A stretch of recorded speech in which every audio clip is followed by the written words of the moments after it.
I think one of the things that I've been particularly interested in, especially considering that the Purdue OWL is nearing its 20th anniversary.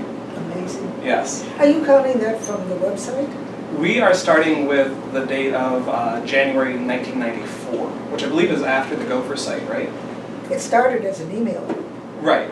Yeah. And then it evolved into a Gopher, and then the OWL that it is today. Yeah. And so, from your memory, where do you see the starting point of that transition from maybe the Gopher to? It grew with technology. Before there was an internet, I think the very first computer in here was hardwired to one of the electrical engineering buildings because there was a program, and I think it's still in use, by technical writers, which actually scans writing and gives you some sort of grade. And one of the electrical engineers was interested in having their graduate students run their papers through this and then having us comment on it. So we had a computer somewhere here, and another person and I would run the papers through that to the engineering building. And then when we saw things that we thought people might want to work on, then they would come in here. These were the graduate students. Okay. So that was the first technology. I mean, there was self-instruction and all, but that was the first technology. When email became available, I think the first thought was that we had so many handouts. We had drawers and drawers of handouts. Partly because when we started the lab, people said, I know what parallel structure is. I know what the comma rules are. But if I'm sitting there with a student, I don't know that I can spot them. So we said, great, we're going to have cheat sheets. We're going to make up handouts for all these things. And it turned out to be a very useful thing in a tutorial. Because you plunk it on the table and say, these are the 6 rules of comma and 8 rules. Here, pay attention to this, and scribble on a sheet. And students wanted to take that piece of paper away with them. And that just developed over so many things and all the rhetorical needs. And then by the time we got done, we had tons of handouts, which teachers would come to the lab. And before class, they decided we had to talk about whatever, daily participles or whatever. And they would grab the sheet. And so it became a teacher resource, it became a student resource. And then when I heard about email, I thought, well, that's a shame. We're only allowed to be open 5 days a week. We could not stay open on weekends, interestingly, because the building security people did not want the building open. There were no computer labs. So the building shut down, and you had to have a key if you were a graduate student to be in an office. So we were literally only available Monday to Friday to 5 p.m. And so I said, that's a shame because everybody writes, most students write their paper Sunday evening. Right, reports do. Yeah, I mean, that's reality. And they don't really know the MLA formation, or they really want to check something, or they really wanted something, actually rhetorical things got a lot of use to it. And I said, we've got all these drawers of handouts, what do? Can we put them on email? And strangely, the then editor of the literary magazine, the graduate literary magazine, which I'm blanking on the name, Sycamore Review, yeah. He actually had some technical knowledge. Okay. And he introduced me to ASCII characters. And we had students, which I had to beg money for, $5 an hour, $6. I just went around panhandling. I mean, we tried to get bake sales, we couldn't do that, whatever. But we got enough, I mean, this is an old school. And we got enough money to have students retype in ASCII characters all the handouts. And then he showed us how to make that. I said, that's ridiculous. How do the students do this, get hold of these? He built the very first automated system. Okay. He had a whole index. You had to send for the index. And then you had to then send a request, send handout 473. And the students would get instantly on 12 o'clock at night, 2 o'clock in the morning, if they had computers. Right. And this was the days before there were a lot of computers on campus. And somehow, I don't understand, people all over the world start finding those resources. And he was able to check by email addresses where they were coming from by countries. Yeah. And people from all over who were learning English somehow found these lists, and it got mentioned in magazines and other places because it was the first list. And then Gopher came along, which made it much easier, because Gopher allowed indexes. And you could choose between indexes, what area you want, what you want, punctuation, bibliography. Okay. And so then they could go into that, and otherwise we just had a list. from Gopher, which actually Gopher didn't last all that long, but it had a wider reach, and it did have an international reach. And so that even propagated these handouts even a bit more. And there was no, as best they could do in ASCII characters, they formatted it. It was pretty bad. And it was just absolutely serendipitous that a woman out in California was interested in coming to Purdue for what was then, I think, a degree in herbal medicine or alternative medicine or alternative therapies, I don't know what. But her then companion, now husband, was a guy named Dave Taylor. Dave invented elm. Okay. Dave was working for Hewlett Packard at the time in California, and Dave came to Purdue with her, was looking around for something to do. And I had put out an ad thinking, like, where are we going next? Because I really didn't understand it. And Dave wandered into the lab. Said, okay, what can I do?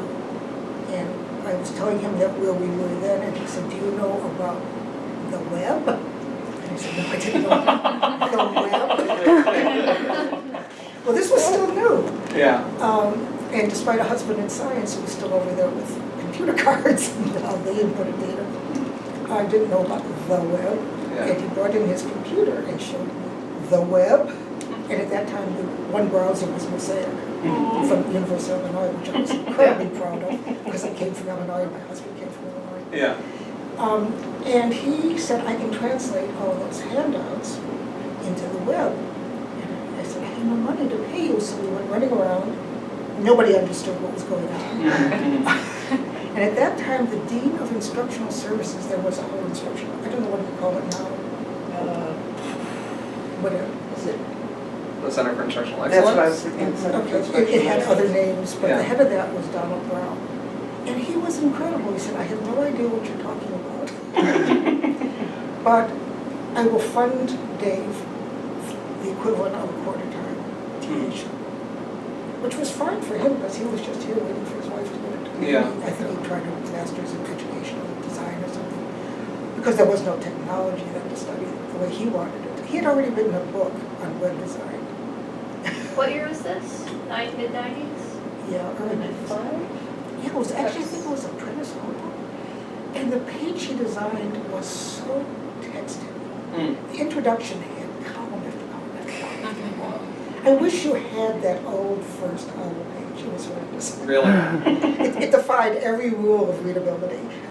We can find it. Look around. I'll look around. Well, but also on archive.org, there are iterations of the OWL going all the way back. I hope there are. And I because- remember seeing the early OWL. I mean, when I was a grad student at Texas Tech, Lady Falls Brown talked about the OWL all the time. But that first page, and then he learned how to format the handouts, and just had the handouts formatted. He then indexed them. I don't know at what point it was out online, so when you say a date, Yeah. I don't know at what point all his material then became available. And I should backtrack by explaining the first iteration of OWL, which was an email account. We were sitting right there looking for a name, and so this guy, Mike Manley, who was the Sycamore Review guy who did the first iteration, said, well, let's call it Word. And we asked around, and somebody in the legal office said, Microsoft will sue you. Don't you dare. So we couldn't think of anything and we were just sitting there, and he was saying, so it's online, it's a writing lab, it's for people on the internet, it's an online writing lab. OWL, OWL. I said, fine, okay. And at that time, there were various names for these servers over at the computing center, and we got put on Sage for some reason. So it was OWL at sage.purdue.edu, which was actually quite nice. So it became OWL from the very first, because we were searching for an email address. And then that term then became used with other writing centers. Well, even though they didn't use the name for writing studios, writing centers, writing whatever. Yeah. Do you know, was it the first online writing lab? Well, where do you date it from? Yeah. I mean, Yeah. I remember going at some point and talking, Michael Pemberton and I had a session at Four Seas, and it was for writing center people, and we were saying, you know, we understand that students aren't using these things, but we've got to provide resources. This would be a great way for writing centers everywhere. You all have handouts. why not all of us put up our resources and we become a national body of resources? Think of what writing settings would be. And everyone was very enthused. They went home and said, gee, why don't we just link to her? Yeah. Which is exactly what happened. That's exactly what Texas Tech has done. That's what a lot of other institutions, although now that they're branching off in other areas, but Oh, we yeah. are still the most comprehensive site because it's impossible to duplicate. Well, it had an early start. But other people, you're right, have developed in all kinds of other extremely interesting ways. But our became the clearinghouse in the way that the WAC clearinghouse is in Colorado State, just because it was there. And we still had this ongoing problem of being used worldwide, but not that much in Purdue. And I really needed, after Dave left, side note, do any of you remember the old email system, Pine? Yes. Well, it's the acronym for positively, it's not Elm. Dave's enemies hated Elm, but he created from Hewlett Packard. That was one of the first email programs. And at that time, Peggy Rowe, English department, faculty member, became dean of liberal arts. And I was searching desperately for money for TAs, and nobody understood this. And so Peggy is reputed to have said, I don't know what she's doing, but I guess we have to find money because it sounds crazy, but maybe there's something there. So I think the message there is that you leap into a void. It's sort of a chasm that you jump into. You can't plan. You can't write a prospectus for it. You don't know what's going to happen. But you let it take you along, and you're all finding that as technology becomes more sophisticated. You go with it. So could you?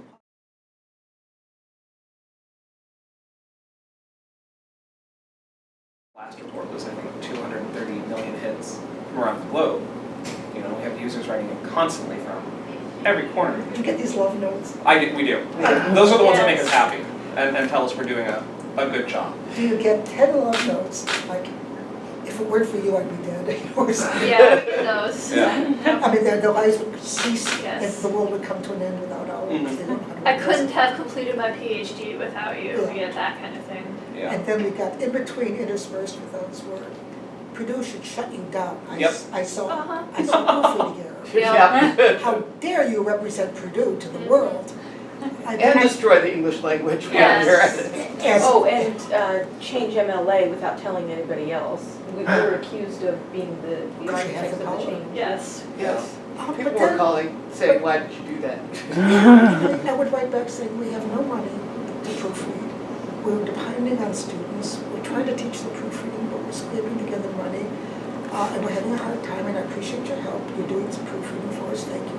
And we get back these marvelous notes, and we can turn people around. Yeah. I don't understand the initial anger, Right. but if you explain your situation, Yeah. they are very quick to say, I'm Yep. sorry, I'll be glad to help. And we got one guy doing proofreading. He went through all the punctuation errors because he That's felt great. so sorry for us. He first wanted to shut us down. And all those hate notes that you get, his was violent. Yeah. I think They can there's get yeah. powerful, violent even. There's the illusion that we're this monolithic Mhm. entity because it's you can make a web page that looks very professional and exciting, but a lot of people don't realize that it's sort of a ragtag team Yeah, in the yeah. owl. I think when people find out that it's You're not ragtag.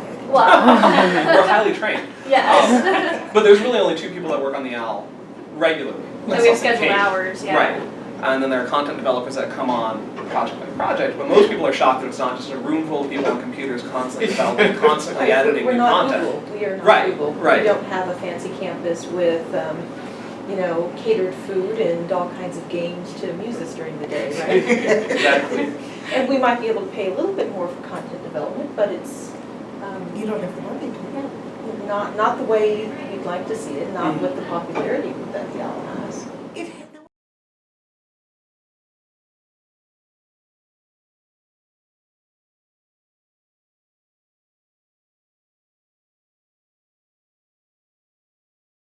You go to the OWL webpage, but also part of our new and becoming wildly popular Vidcast series. Oh, tell me about it. Yeah, so that's been definitely interesting. So my first project was a static project, updating some of our MLA and APA resources. So that, I was like, okay, I think I kind of have a handle on this because it's just kind of like writing a paper or writing a traditional print technical document, which I do have a background in. So okay, I've written manuals before, I've written things like that. So just kind of taking sort of the basic rhetorical principles. Okay, am I making this clear to people? You know, am I using language that's easy to follow? Am I, you know, not making it too complicated? And then I started working on the Vidcast, which initially I was like, okay, all I have to do is, you know, write it out like I would write out a print thing and then read it and record it. And as soon as I started that, I was like, oh no, absolutely not, because it's a lot more, I think, in terms of the visuals, was not something I really realized how much those could speak, and how much they speak along with the words. And then, especially once we have the visual and dynamic component, thinking about different audiences and how they are going to interpret that. So audiences in terms of US versus international, audiences in terms of, well, I'm a graduate student and an instructor at a Midwestern Research University. What about somebody from a different part of the country in a different size institution? If it's a community college, if it's a high school, if it's an elementary school, even, you know, as things go on. So thinking about how will this be accessible to those people, and then thinking about too, just sort of the knowledge that I've acquired through my studies here. Am I making this too technical, or is this a term that will be understood outside of my discipline? Yeah. You know, I know what writing to your audience means, but does that really make sense to anybody else? That's just the kind of core assumption that I But you're have. also learning a different rhetoric.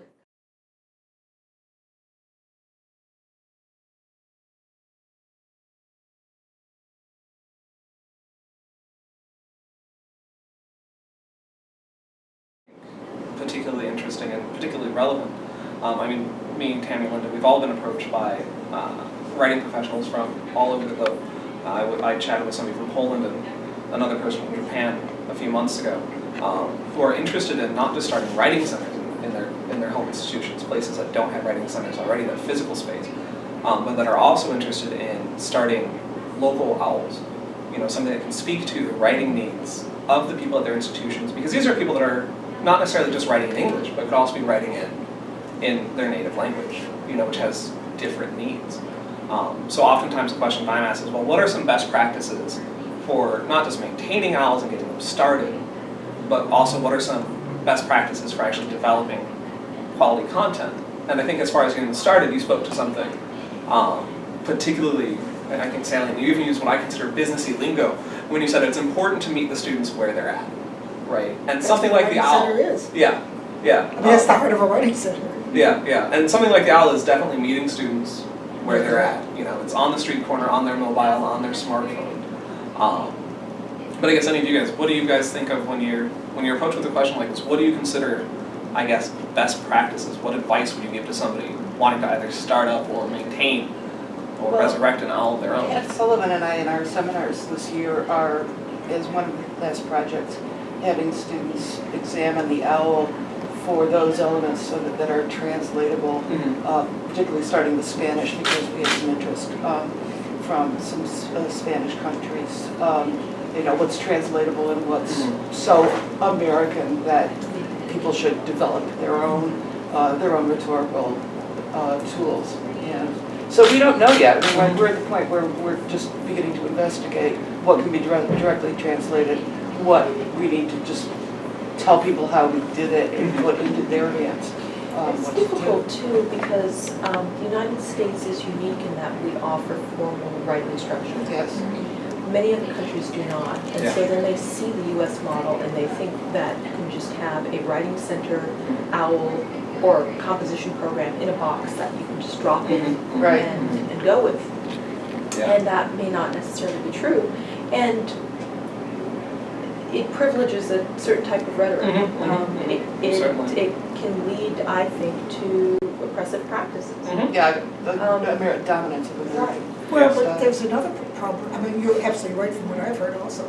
But a lot of these people who are starting writing centers in Africa and in Asia, and not so much in Europe, but there's no culture of writing on the campus. Yes. Right. And so OWL becomes the only tool to convince these people that writing is important. But there's a growing need now in Europe to get the graduate students through, because at least in some countries the university has funded by the graduate students' tuition. And so they've begun to use OWLs, and just to get these people through, or Yeah. these boot camps are actually springing up in the United States. I have a question though. You were talking about best practices. We made the mistake of not understanding the basic of you and reminding me of where the students are. We were creating these systems before the students were ready for them. Yeah. And now there's so many schools starting who have forgotten, what do your students have available? What do they need? Yeah. If you're meeting their need, don't copy somebody else. I mean, there are people trying to mirror an OWL without understanding what you're doing. Yeah. And so they are ineptly, I'm sorry to say, copying OWL because you've got a different perspective and a wider perspective than they do. So the composition in the box is exactly what's happening. So all spaces. And we deal with this all the time when we go to conferences. People ask us, What's your budget? you know, what's your budget? How do you do this? But I find this even with discussions of online tutoring. Yeah. Everybody wants to know, what is the best way, the right way to do online tutoring? And it's a very irritating conversation for me because there's so many contextual factors that go into place. I was at the Summer Institute last year. They asked me to be a leader to talk about technology. And I think I frustrated so many people by saying, here's a list of heuristics that you have to think about in order to choose the right technology for you. And it's overwhelming. I mean, Writing Center directors still have no money, no time, no training, no other resources. So of course everybody wants a ready-made solution. Right. And it's spiraling internationally. And I think it's a problem when education can't think about their own local context. Yeah. There are too many demands, of course, but you still have to think about your own unique situation. Which is actually an advantage for, an advantage for OWL because this happens to be an institution with a huge spread of audiences. If you start in a liberal arts college, they don't understand the context that you're working in. You've become, through all the technical writing, the scientific writing, and the other writing, become a cross-disciplinary OWL, which some places don't have, and they don't understand that they're creating needs for students who don't have those needs. And that's another danger. They don't understand the wideness and the scope of what you're doing. And do you want to? Yeah, I was going to say that I think there is becoming more and more training in writing program administration and in writing center theory and practice, certainly much more than there was 10, 15 years ago. But it's still not, people have to come into these positions not fully trained because And I think the training in particular is an interesting thing when we think about our colleagues teaching in the traditionally defined EFL context. Because I know of universities in China where writing programs are becoming built into the curriculum, writing components are becoming required of students, English writing classes. But there is no formal English writing program in place, so there isn't something like an introductory composition program. And the people that are leading these writing courses, these sections of writing classes, are just teachers. There is no kind of WPA tradition in these other places, you know. So I think that's something that's interesting, certainly. It's taken how many years for the U.S. to Yeah. develop its programs, and we still don't have wide proliferation of WPA programs that we'd like to see. Yeah. And so, you know, China and Colombia and other places, they're starting from scratch. Yeah. Yeah. And they want to get up to our level instantaneously, and you have to have Yeah, Just you tell have me to the fight through budget and how many people I need. Because that's clearly all it is. I'm so sorry you get that. I thought that life had moved beyond that.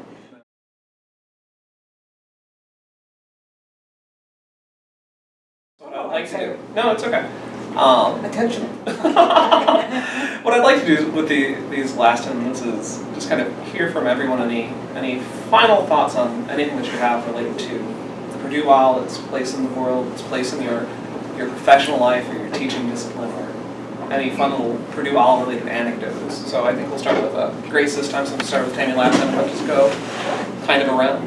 Yeah, well, I know just as far as content development goes, it's just been really exciting for me to see the kind of different directions kind of before everybody else gets to see them, like, okay, where are we heading next, and to kind of think about it. And that was a fun question we've been talking about earlier, like where could the OWL go next? And part of that I don't think we can anticipate. But the fact that we're asking that question as we've been talking about, sort of thinking, well, what do students need? What are the needs of our users? I don't know. It just makes me really excited for where we could go next. And we could go anywhere. And I mean, yeah, it's always a struggle to get the funding to make sure we have the kind of the right people at the right time. That kind of chaotic sense of it. But at the same time, there is no like limit on us saying you absolutely cannot do this. And so it's kind of fun to think about as I start to teach different classes. How can I use this in my 106 class? How can I use this in professional writing class? How can I use this for a class for ESL students in particular? And then again, just for myself, my own professional development, how can I learn web skills? How can I learn video skills? How can I learn to integrate things together? So it's really been a cool experience for me just to sort of see, okay, where have we been and where could we go, and to really know that there's so much potential there for growth. Can I just ask before you continue? Final words? Well, it's my old story of the OWL was the first site I ever visited on the web. When I was at IIT, we got a computer, it was hooked up to Netscape, and couldn't figure out what to do with it. And one of my colleagues was at Purdue PhD, and she said, I hear there's an online writing lab at Purdue, and so we went and looked for it, and that was the first website I ever saw. Any closing remarks? Any final thoughts? No, I think I've said all there is to say. I'm interested in seeing what happens in the next 20 years with the OWL and anything else we might do. How about you, Kate? I've been thinking this whole time whether I have any anecdotes. I've been unsuccessful so far. I think the best anecdote was the email that I got that said our website looked like it was from the 90s. I remember that email. I think I was sitting back there with you when you got it. Yeah, and I was just like, really? Yeah. But in positive anecdotes, I mean, people always know what the OWL is when you go places, to conferences or whatever. You say, oh, well, I'm at Purdue, I work on the OWL. Oh, and then they have usually they have a very warm, fuzzy, personal story about their usage of the OWL. And even though I am not at all responsible for the history that has built up the OWL, I didn't do any of that work. People then, they associate me with their positive experience with the OWL, so they're just very warm towards me because somehow I did something to make the OWL run, even though I have only been here for a few years. And by being part of the leadership team, I agree that does come with a certain, you kind of step into this role, almost like Doctor Who. And it's unwarranted praise because I haven't done anything that it's, It takes a lot to keep things going. Modesty problems. It takes a lot to keep things going. If I were still here, I'd sit on you. She's lovely, she's knowledgeable, she's got experience. I'm just a graduate student, I didn't do anything. That's characteristically me, But I think it's a good... Tammy, you've got a job with her. I think it's a good professionalization tool for graduate students. Definitely. I know being in this position has opened my mind to the possibilities that are out there in the academy besides just the regular research route that a lot of the professors seems to fulfill, but also getting to work with other graduate students in a way that I wouldn't get to if I were just teaching 106. I mean, that kind of collaboration is qualitatively different than what goes on when we commission a project here at the OWL, and again, trying to identify the right talent. I think we've got a good group of content developers. I'm always excited at the beginning of a new academic year because that's when new potential developers come in. It's like I can't wait to see what happens, But I think we've been doing interesting things at the OWL with our research on OWLs in the EFL context, and with a lot of the development efforts that have been underway lately. I think it'll be interesting to see where OWL is even at the end of this academic year. I think at every stage you're always moving forward. I still like to think that you're going to be moving forward. We're talking in time, and we're going to be moving forward. And I think one of the lovely things that I hear now is that the creativity is still there. We're still doing incredible things, and the audiences are so incredible. The graduate students are professionalizing. The students are getting this out in the world. You're doing, I think, really important stuff by offering resources to people who don't have them.